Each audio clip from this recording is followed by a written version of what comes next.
Hi, Isaac. No.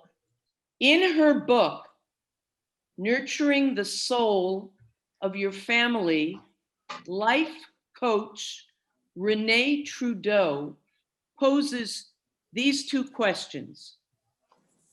And I'd like you to think about them for a moment. What values or virtues make your family's top 5 list? Do you have a family purpose statement? Now think for a moment, a full moment. I want you to think. Put it down. An interesting exercise. Now, to move us along, we're going to read what Marilyn Price, a psychologist who writes for Psychology Today, writes about values that are appropriate for a family. Family purpose statement. And compare your list with these. I'll read it rather quickly. In our home, we will pursue curiosity by asking questions about ourselves and the world around us. We savor the process of discovery, valuing our different ways of learning. Develop sociability by listening to each other with love and respect. Practice resilience by facing challenges together. We embrace fear, failure, vulnerability, and imperfection as opportunities to cultivate wisdom. We seek self-awareness by paying attention to and expressing our thoughts, feelings, and what our bodies are communicating. We make time for personal reflection. We show integrity by living our values. We make amends when we make mistakes. We caringly hold one another accountable for our actions. We forgive. We learn resourcefulness through the practice of achieving goals. We work hard, make decisions, and solve problems together. We aren't afraid to ask for help. We recognize creativity as a source of inner joy. We connect with nature, art, and other pursuits that inspire our imaginations. We play, laugh, dream, and have fun. And we lead with empathy, gratitude, and kindness. We make a difference by responding to people's needs and suffering. We care and act on behalf of our planet. Now, how does your list that you quickly made in your head compare with this list? And I would add to that, is this a comprehensive list? In other words, did any values that you thought of not appear on this list? And please unmute yourself if you are willing to share. But please comment. Give me a second. I would say affection, showing affection. Okay, And I would say unconditional love. okay. Anybody else?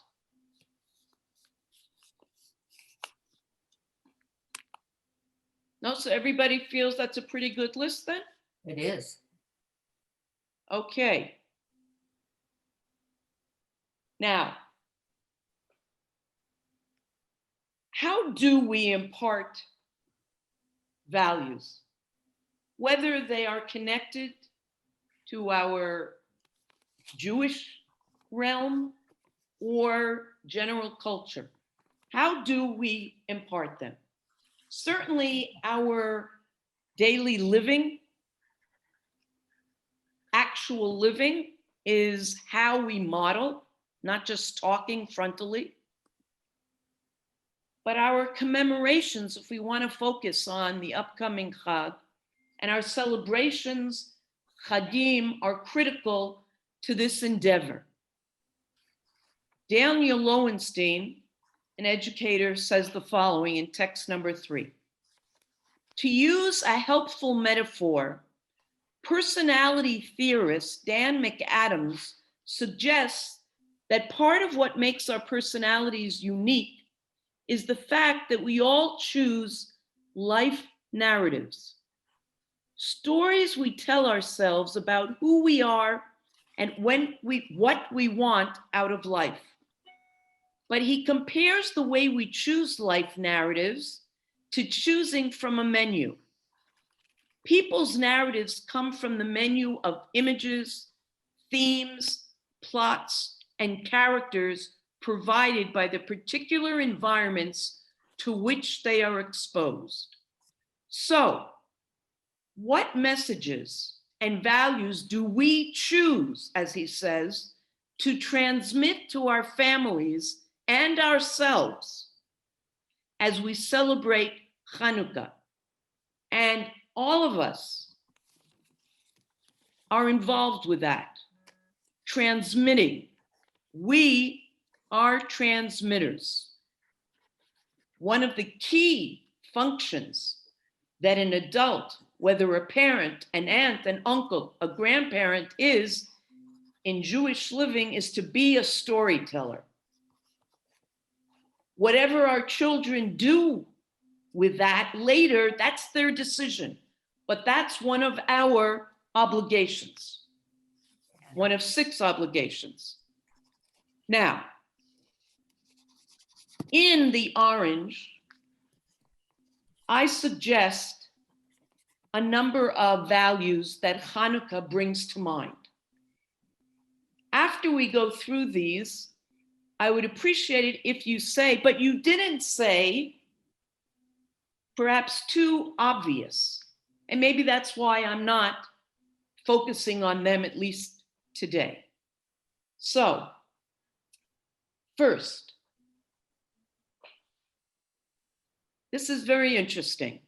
And I suggest here what we're focusing on is how do we tell the story? Just as the Haggadah in Pesach, that we know we are meant to tell it as if I went out of Egypt, that's also always going to have more of an impact than if you tell it as something far removed from you.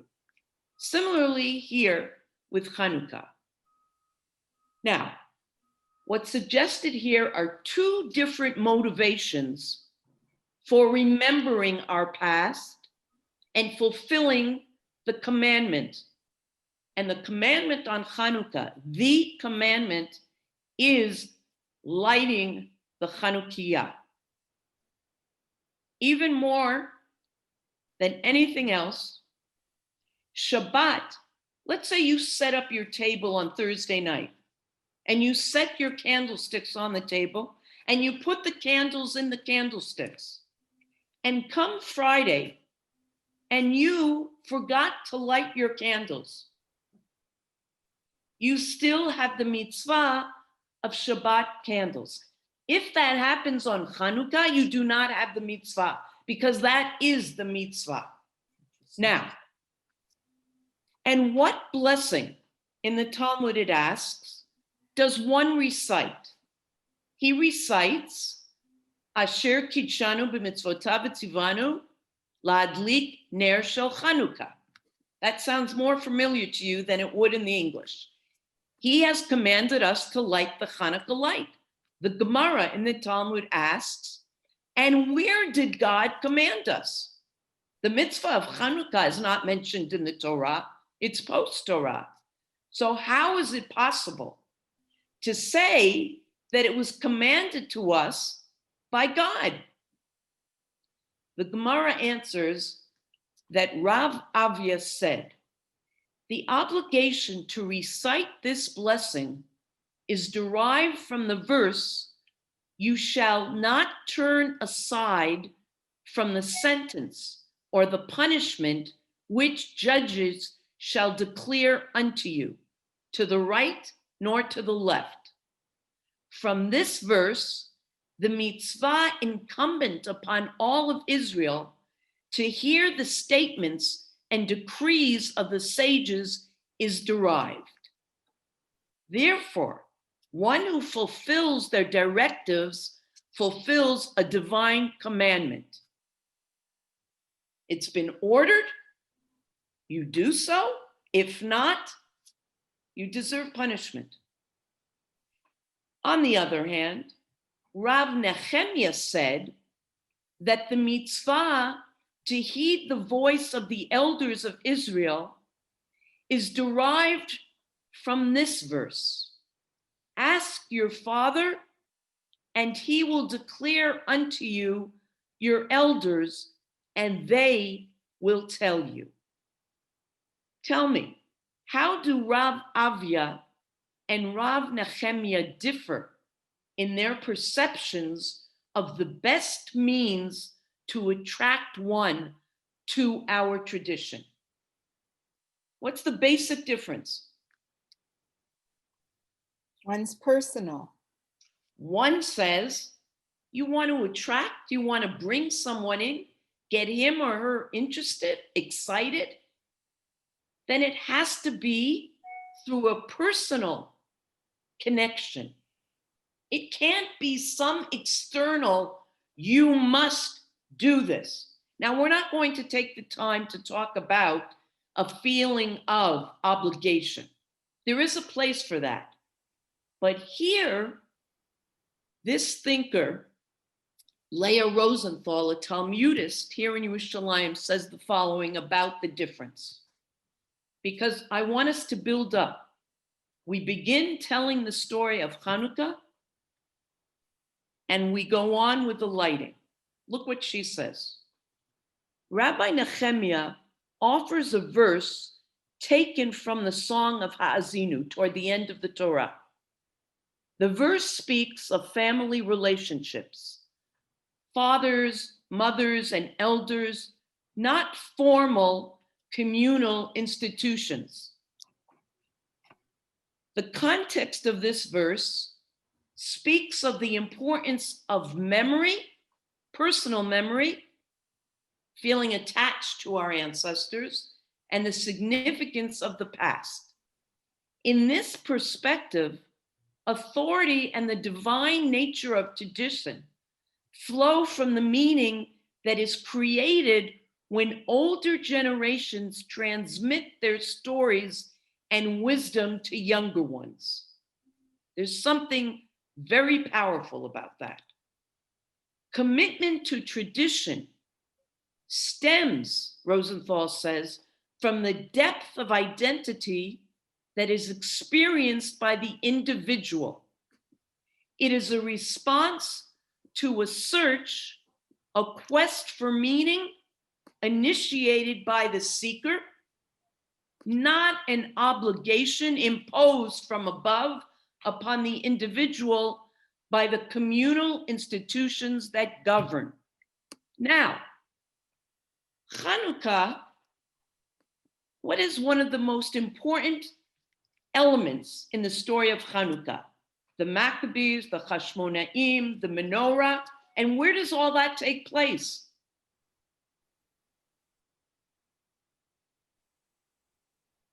Where does the story of Hanukkah and the Maccabees, what do they do? Where? In Jerusalem, in the temple. In the temple, in the temple. So tell me, why a holiday where the focus is the Beit HaMikdash that has been scandalized and the Maccabees have to clean it up, why does this become a holiday that is meant to take place within the family, within our home? For this precise reason, you want to convey the personal side, that every individual, getting back to the word Hanukkah, dedicating, has to rededicate him or herself to what the Maccabees were doing. Interesting, think about it. Just as Pesach, the key observance besides eating matzah is having the Seder, and that ideally is within the home. Why? Because we're responding to what was going on in history. The Greeks were looking to destroy Jewish family life through a few different decrees. Just as the Egyptians, when they made us slaves, there was no longer a family structure. The father and the mother were not the heads of the households. So as soon as we left, God knew, I want that family structure put into place again. And that's why the Seder is meant to be in the home. These two holidays, unlike other holidays where key moments are in the synagogue. Now, how do the symbols and rituals of Chag HaUrim, another name for Hanukkah, the plural of Or, the festival of lights, reflect and encourage these values? So, we're going to read now a bizarre text. But I think the first thing that we have to do is to really appreciate the potential that Hanukkah has. Just as any holiday, yes, we isolate the 8 days from the rest of the year, but we do that only to come back to our routine in a different way. So follow this text also from the Talmud, Masachet Shabbat. Rav Huna said, and look at the words carefully, one who regularly lights a candle will merit to have children who are Torah scholars. One who is meticulous in performing the mitzvah of mezuzah merits a beautiful house on which to affix his mezuzah.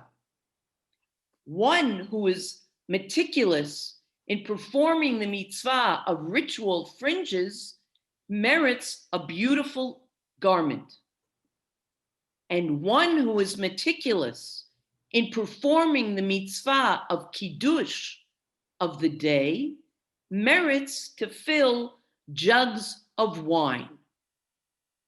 Now, what is the difference between 3 of those activities and 1?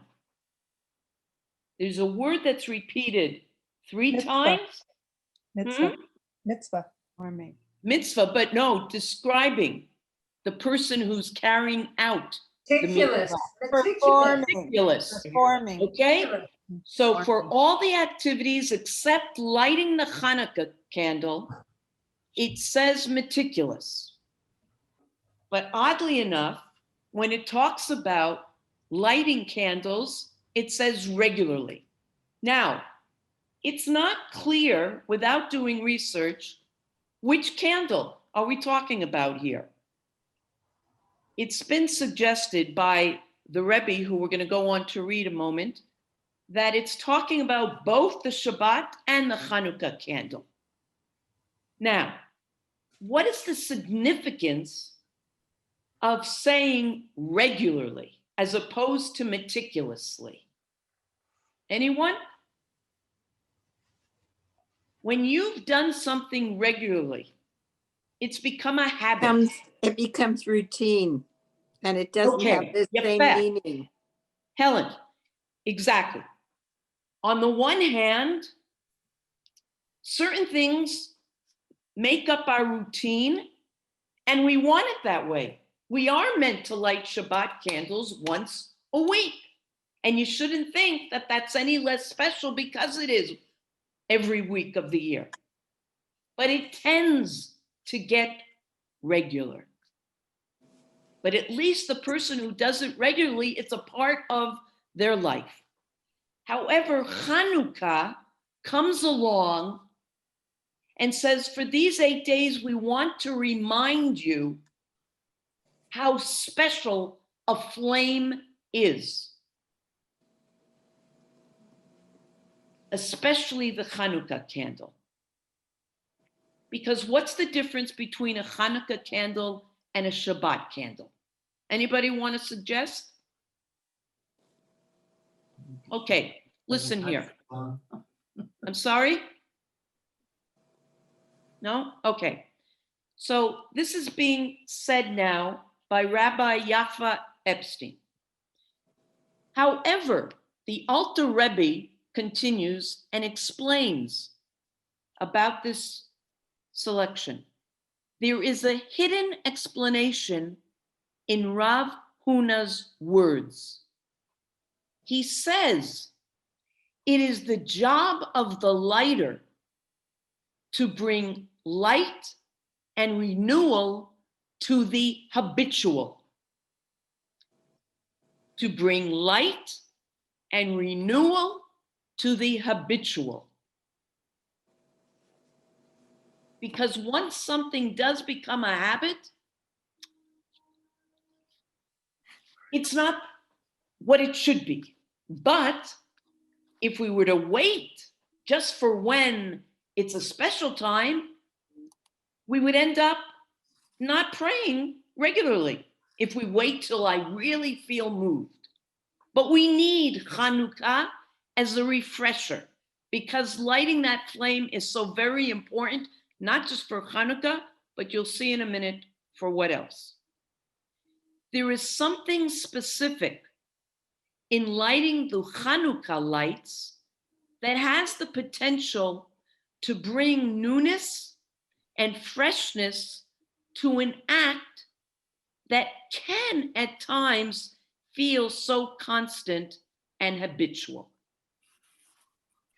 Don't give it up because it is habitual, but we all need a refresher. Now,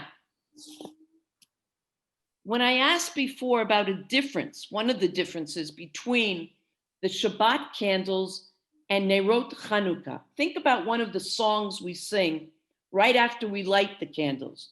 Hanerot halalu madlikim. You can't Somebody use tell them. me. You can't use them for other than looking at them. You can't use Beautiful, Marilyn. We are not allowed any utilitarian benefit from the Hanukkah light. Ella lirotam bilvad. You just look at them. Now, they usually last about half an hour, depending. And there are some people who will stop working, whatever that is. I don't mean just working at a job, won't do laundry for that half an hour. But you just appreciate looking at the flame, whereas you can sit at your Shabbat table and you can read to the light of that candle. And we'll get back to that.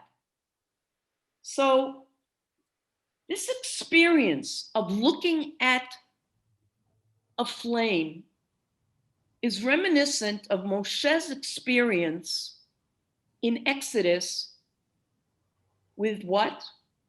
With the burning bush. Let's review what happens there. Now Moshe, tending the flock of his father-in-law Yitro, the priest of Midian, drove the flock into the wilderness and came to Horeb, the mountain of God.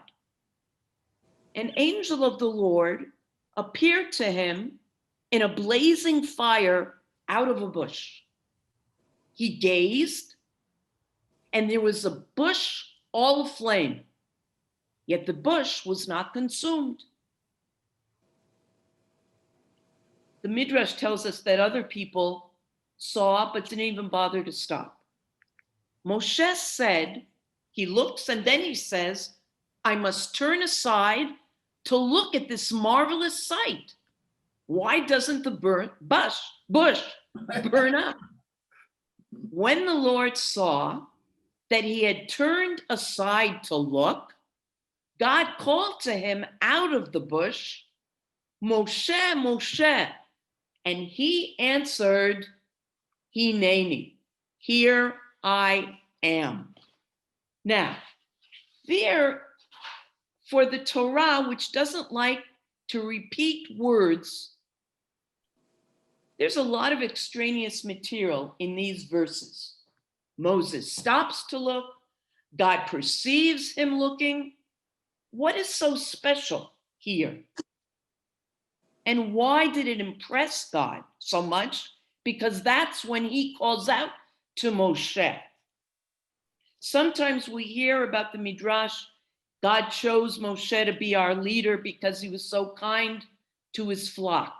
And if he's kind to that, then he would certainly be kind to people. This is raising something very, very different. What is impressive about Moshe? It's because he noticed what other people didn't notice, and he took the time to focus on it. And whereas you said others didn't even turn, he did. Moshe, right on, Helen. Moshe had to be someone who could see not only with his eyes, With his whole body. and accept with his mind that he saw something so strange and wild with his eyes, and he didn't run away from it. He was willing to open himself up to the possibility of something very different from what he had experienced.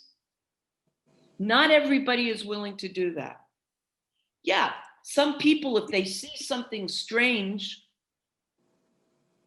will look a second time, but not really looking at it and trying to understand, as Moshe did, what is behind that.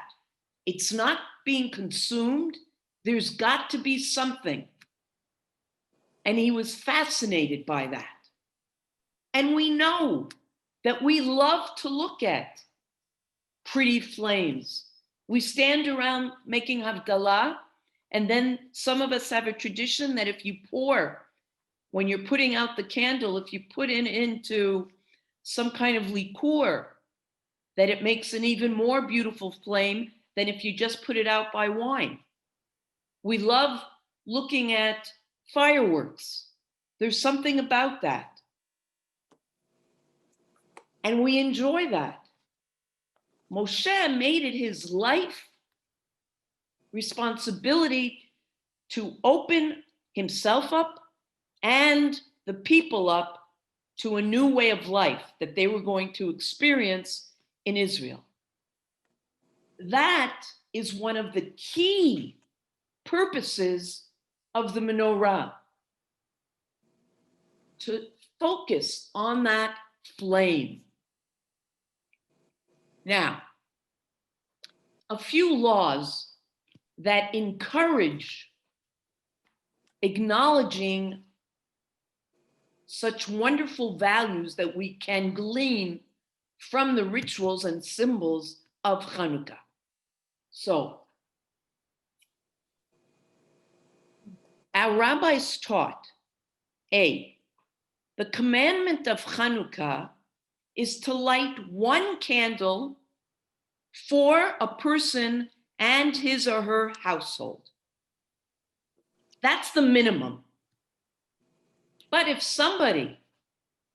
a family chooses, and many do today, to light one for each person there, hareza mishubach, that is considered hidur mitzvah. Those who are more exacting, one candle for each and every person. Now, why? Think of your own explanation of why it is recommended that each person in the family should light his or her own Chanukiah, menorah. What's the thought that comes to your mind? That it will be continued because each child will have its own menorah, and there'd be a habit that he will continue throughout his Beautiful. Beautiful, Simone. It's each individual making their own personal commitment. Beautiful. Now, what's the next law? It is a commandment to place the Hanukkah light at the entrance to one's house outside. Now, it's rare that in Toronto, you see what you see in different sections of Israel. regularly you'll see that people do put a glass box outside their home to protect if there is any wind, Mm, and it's outside. We're used to, in Canada, putting it on the window ledge inside. But my question is, why? Why are we supposed to put it so that it can be seen by people on the outside? Hmm? Go ahead. Helen? I think it has a dual purpose. It's us stating our commitment and our pride and sharing it with others. And in a way, it's almost an advertisement. Thank you. Yep. Sipora? Well, I'm just thinking of the Moranos who had to do everything hidden inside, and this is in contradiction of that to announce to the world who we are. I think that I thought that commandment came a little later because of the Inquisition and because It did. because we couldn't, everything had to be hidden. And that was what I seem to remember at any rate. Now, I thought another way of putting it is beside, across from the mezuzah in inside your door. You can, some people put it there. some people do put it there. But it's the first same mitzvah. Yes. So when Helen said in advertisement, the Hebrew or the Aramaic actually is pirsuma nisa, lefarsem et hanes, to make the miracle well known. And from that same root is pirsomet, which means advertisement. Now, I said earlier that some of our traditions are a reaction to what was going on in the country where we were sojourning. So what were the decrees that the Greeks declared that we were not permitted to do? They were all meant to destroy Jewish family living. First, Shabbat observance? No way. What else? Limud Torah, studying Torah. Kashrut, keeping kosher. Yeah. And two more. Mikvah, probably. That Or isn't maybe not. that could have Maybe been not. thinking of Public prayer. Brit No? Milah, circumcisions were Mhm. not permitted. And then very interestingly, Rosh Chodesh. Now you're probably thinking, what? Why didn't they want us? What's the big deal about Rosh Chodesh? It's a very big deal. Why? It's renewal each month. Well, what it does is the calendar was set according to when Rosh Chodesh was. So if you don't allow the observance of Rosh Chodesh, you're messing up the Jewish calendar. Now, so yes, when we put that Chanukiah or those Chanukiot, light them in our home, we are first of all announcing Jewish families are alive and well. Jewish individuals are alive and well and will maintain this tradition. And we are looking for the public to hear us testify that we are loyal, as Simone said, to our tradition. Now, just to stress this point, you know that when you have the Chanukiah, unlike a Havdalah candle, the wicks cannot touch each other.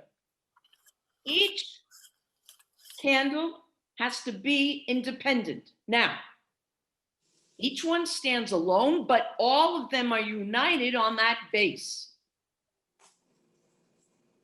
This takes us back to the idea that each individual has to commit, hopefully, him or herself Also, there is one Hanukkah for the entire Jewish people.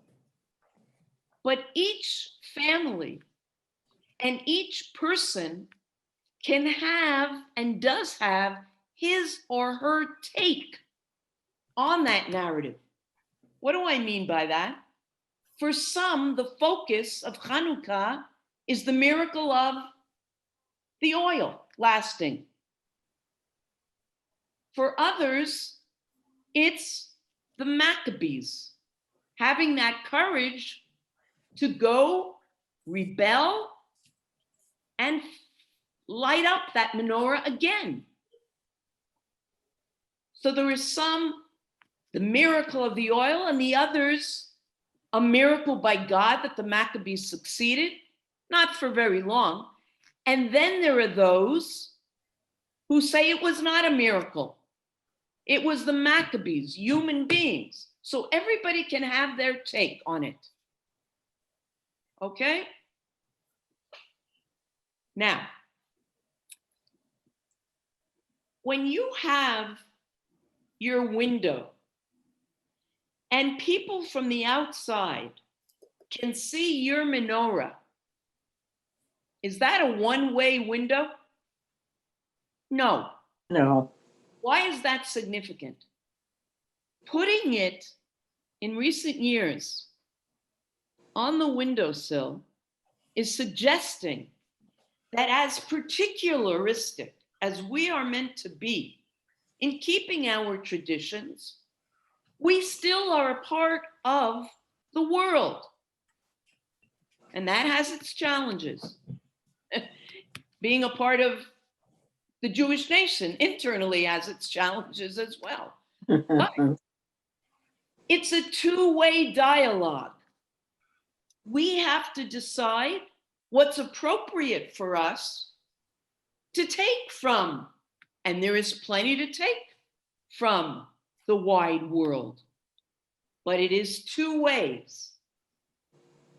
And that's a message that's maybe one of the most difficult when we're transmitting it to a younger generation who sees blacks and whites. We become particularistic. We don't want to give up our past. And our traditions, on the other hand, were a part of modern day society. And that's something that's still being dealt with. How to be universal without losing our particularism. Text number 9. How do we fight evil? If we take at the Hanukkah and lighting the candles as being representative of a way to fight darkness. Now, you know Beit Hillel and Beit Shammai. They were good friends and they married into each other's family. But we know they had over 300 serious debates. This is one case where they differed. How do we light our candles? According to Rabbi Hillel. Rabbi Shammai suggested that we light it, all of the 8 from the first night, and decrease. Is that how we do it? No. No. Okay. Let's follow this. Fighting darkness. Beit Shammai say, Beit Shammai, by the way, Shammai is the rabbi, Beit, from Beit Midrash, the house, the school of Shammai.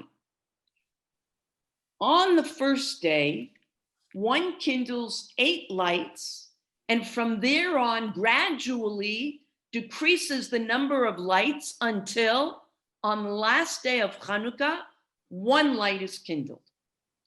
And Beit Hillel say, on the first day, one kindles 1 light, and from there on gradually increases the number of lights until on the last day, 8 lights are kindled. Now, would anybody like to say that this year they're going to change their mind and do it Beit Shammai's way? Because there's a rationale. Nobody? We've had enough change this year. Okay. Bracha. Alex Israel, a great teacher here at the Pardes Institute, says the following. Here, Beit Shammai and Hillel disagree.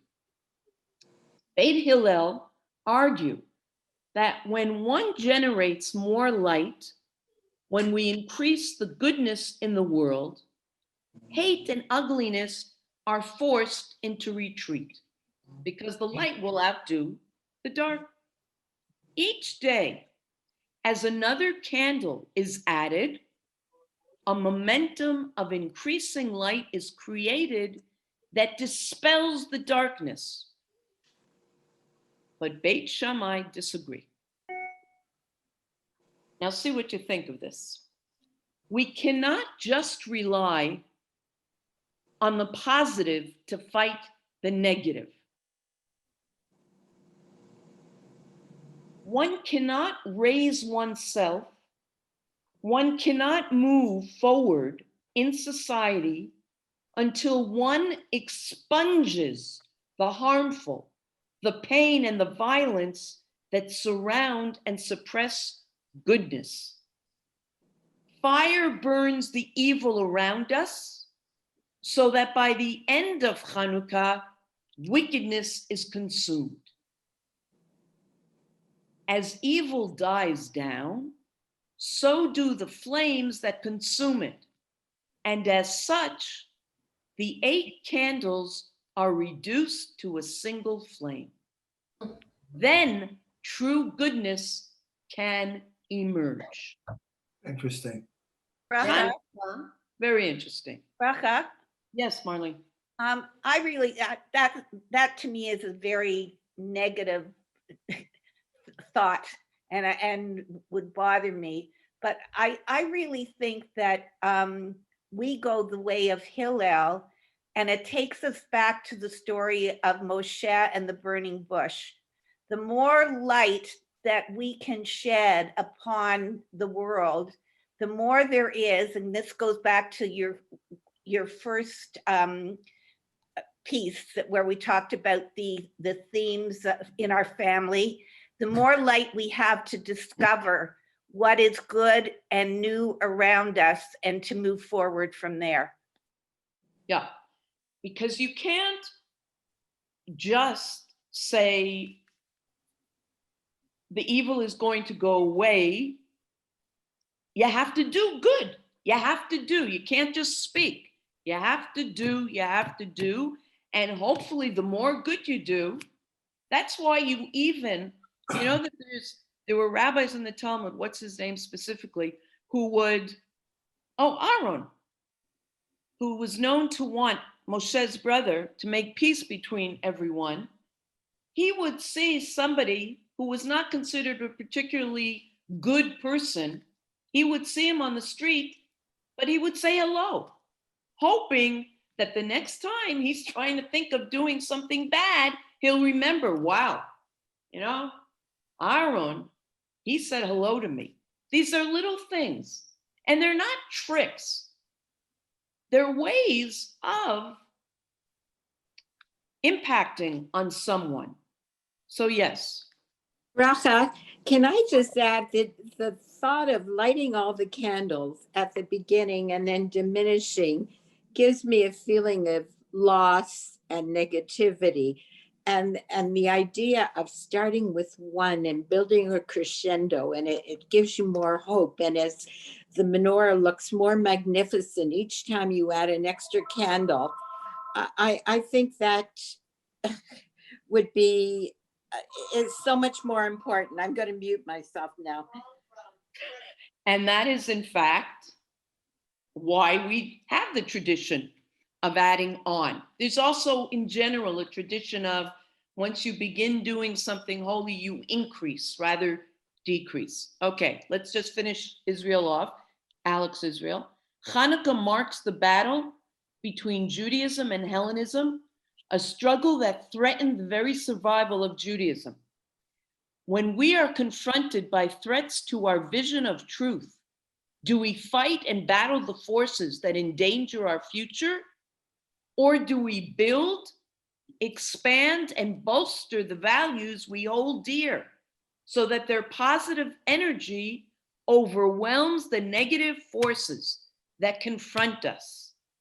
Do we light or do we burn? We've decided. Well, at least Marlene and Helen have. Okay.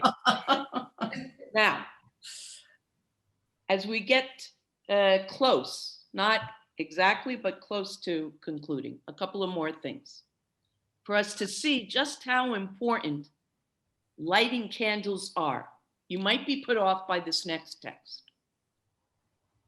Rambam, we know him as a philosopher, but he also had his Mishnah Torah and discussed laws for many different aspects of life.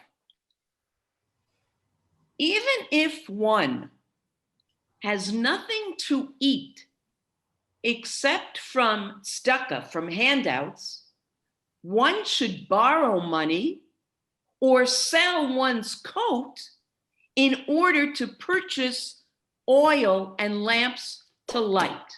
Now, what's your immediate reaction to that? Don't hesitate. Negative. Why, Linda? Say it.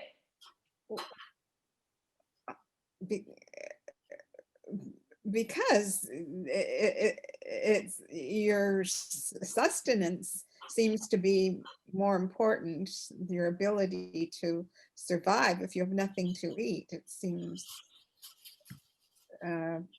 well, Okay, that seems like the obvious. If you're poor and you're going to sell your coat, yeah. and you need it just to get the oil. This reminds me of a similar law on Purim. You know how one of the mitzvot, the 4 mitzvot, is matanot le'evyonim, giving coins to poor people. Well, you know, a poor person is supposed to fulfill that mitzvah. Now, maybe that poor person is just going to give a couple of cents. And it sounds awful. How can you force a poor person to give? Why is it the very opposite of being cruel? Come on.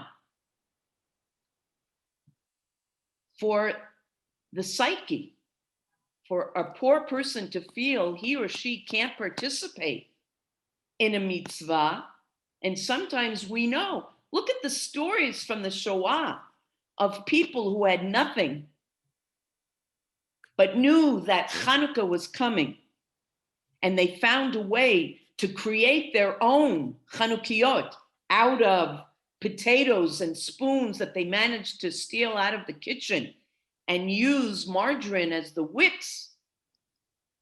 And people who would shave for Shabbat, even though they didn't have nice clothes, because people are desperate to maintain a sense of dignity. So I know it appears that way. There's much to discuss about that. But this is just pointing to the fact that the rabbis were saying how important lighting, and Maimonides, a very rational person, it is. Now,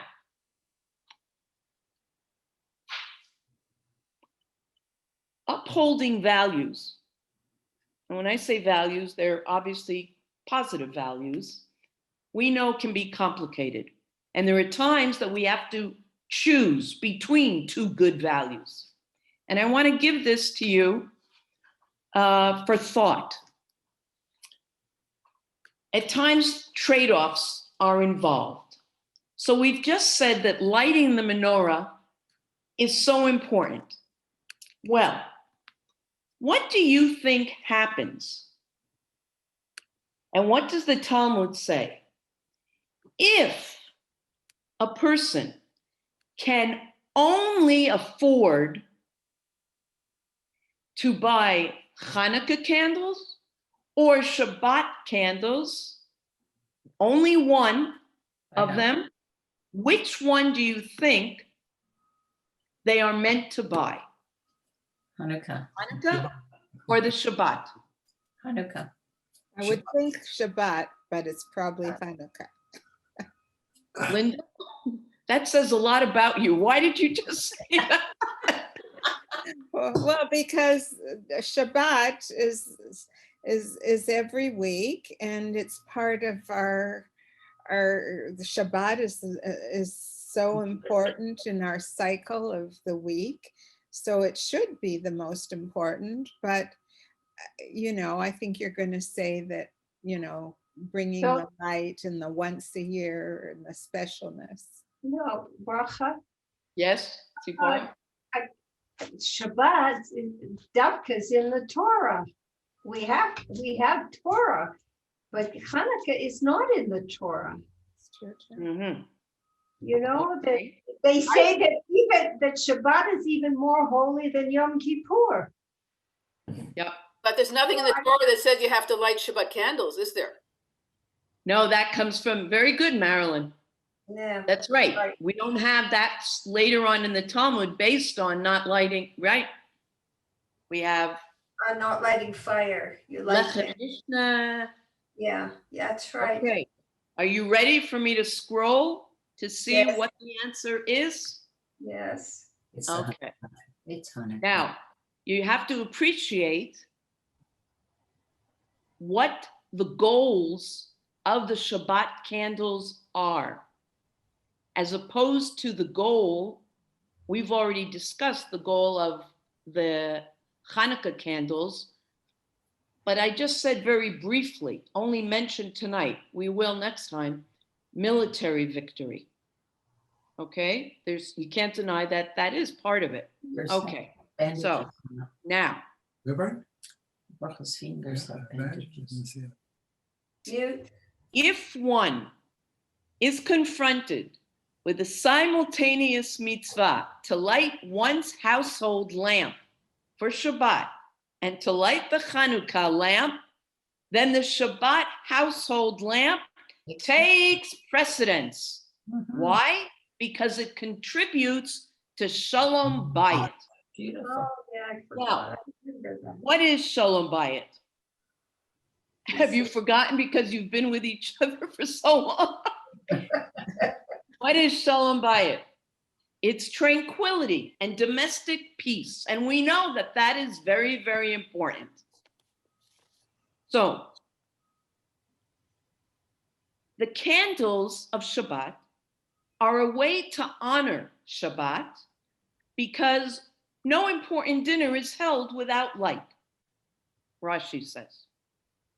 Candles add to oneg Shabbat, the enjoyment of Shabbat, since one who sees the food, very practical, enjoys it much more than one who eats it in the dark. Do you agree with that? If the food is nice, the presentation, that's part of it, right? Yeah. Now, thirdly, a candle contributes to family tranquility, for in a place without a lamp, there is no peace, since in the dark, people trip and fall.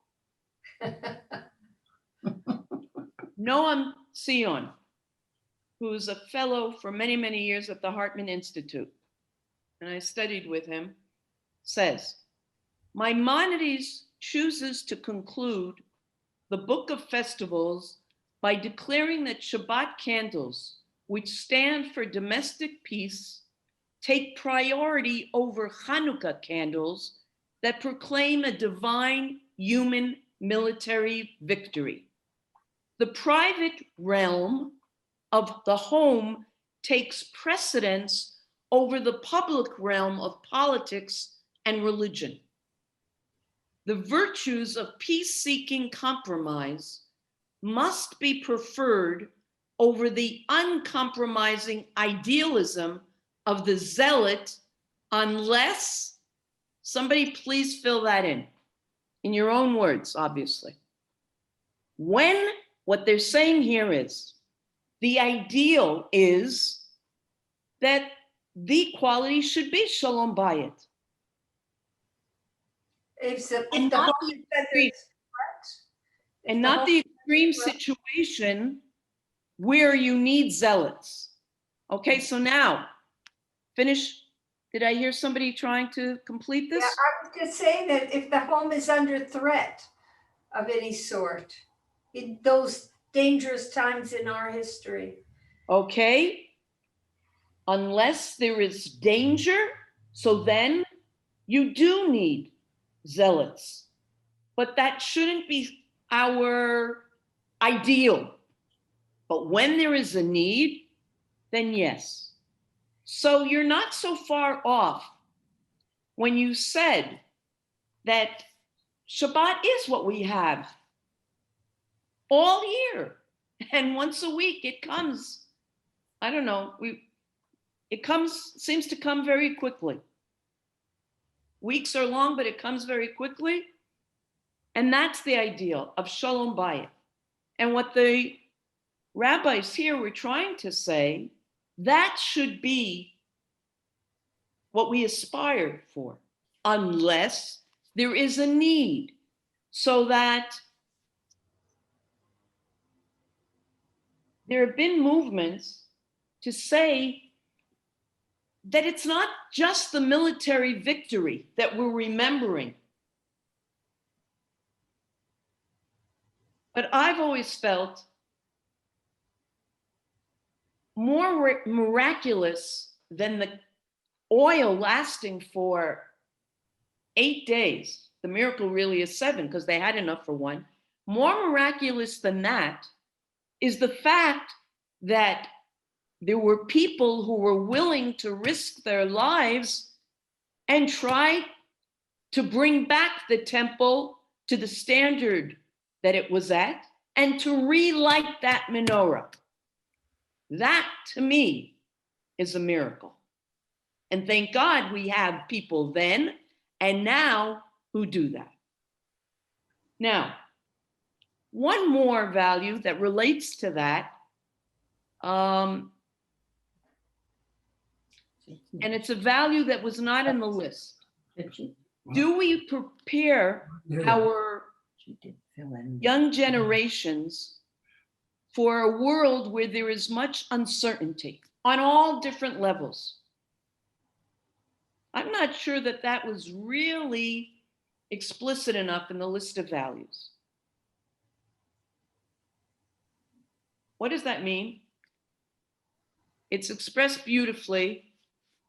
Just take a couple of minutes to read by Noam's teacher, Alav Shalom, David Hartman.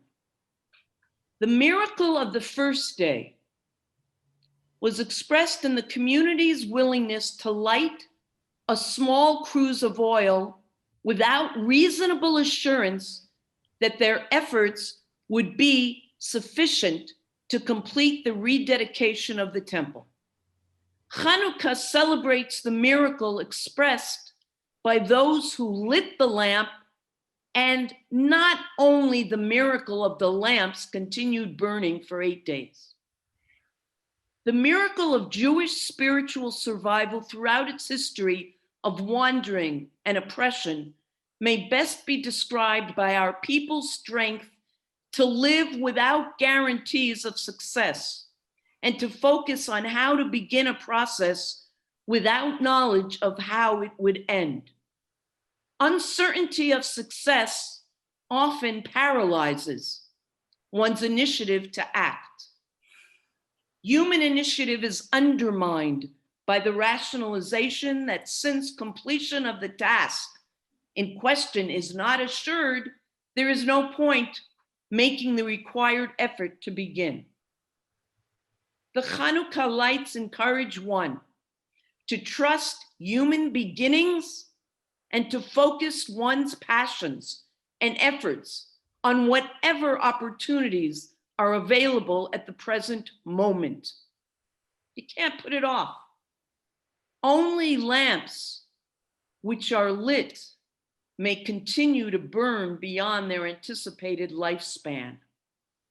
There were undoubtedly many people who were skeptical of the decision to light the temple lamp with a single cruse of oil.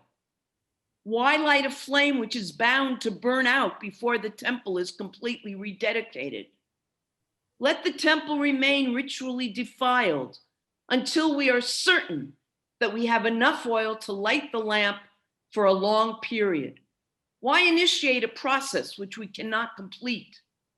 Wait until the conditions are right. Those who went ahead and kindled the lamp ignored such voices of reason and availed themselves of the precious opportunities at hand, and the miracle of Hanukkah occurred. Basketball player Denny Avdija and astronaut Eitan Stiva would never have imagined that they would be representing Israel in the big world. And each has said it. We're coming from little Israel.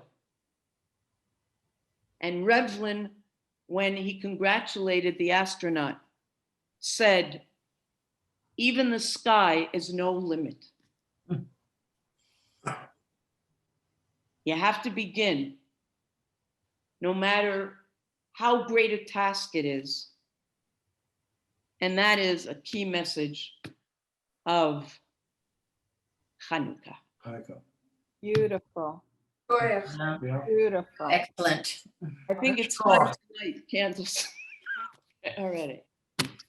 So there's some thought for that. Lots of thoughts. Beautiful thought.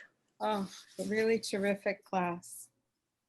I still didn't understand that unless. What was the answer? Oh, unless that it's necessary. Oh, You know, we're not going to gain something by letting people walk all over us. So if it's a matter of safety, and the problem though, it becomes very difficult because you have people who decide that they take things into their own hands, and that's the danger. But we trust that we have enough people who know how to take something, I'm going to say very seriously, but be appropriate, be appropriate. And there's a difference between self-defense, and nobody has to defend, being concerned about self-defense. We're talking about cases where people are inappropriate. A very interesting news item. I don't know if you've heard it, and I'm not sure what's been decided yet, but Yad Vashem is looking for a new director, needs to appoint. And Bibi Netanyahu and the Minister of either Education or Culture suggested a name, Eitan Effie, I believe. He's a former general. He's very, very right wing. He suggested expelling Arabs from certain neighborhoods. When he was on active duty, there were soldiers who, under his supervision, mistreated Palestinians. But that reflects. Why would they pick him? Okay, now, exactly, Debbie. So the articles that I read were people, listen to the end, saying something was written up in his file, but he was not dismissed. But the two people who I read said, this is all we need. People are going to see that. You put somebody to direct an institution which is there because of the horrific racism of the Nazis, and now you're going to put this kind of person in charge. That can't be. That can't be. And people will go to town on that. As I say, I'm not sure where it's at now. Why did I bring that up now? Oh, because we're talking about zealots. Yeah. No, again, we're not talking about situations where the soldiers had to do what they did. Unfortunately, there are times that, but this was cases where they were found. Now, Israel is still considered a very, very moral army. But as in every country, there are going to be individual soldiers who are not great. Okay? Very, very difficult.